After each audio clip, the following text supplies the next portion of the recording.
Mga kaibigan, mga kababayan, mga ka-2 joints, ang politika, nagbabago yan. Ang politiko, nagbabago yan.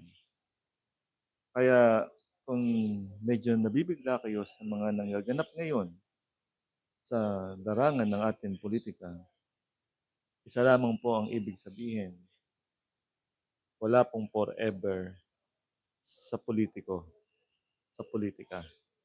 Sa magkakatandem, sa dati magkakakampi, magkakasama, naghihiwalay po yan sa tuwing may dumarating na halalan.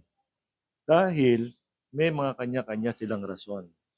Dahil may mga kanya-kanyang sabihin natin na hindi tumutugma doon sa kanilang mga layunin. Kaya kung minsan, ang mga leader sa ilalim, sila ang unang naapektuhan. Sila ang nagkaaway-away, sila nagkakagalit-galit. Tandaan niyo po, mga leader sa grounds, huwag kayo masyadong paapekto. Kung ang politiko ninyo ay bigla nagkahiwa-hiwalay sila, no?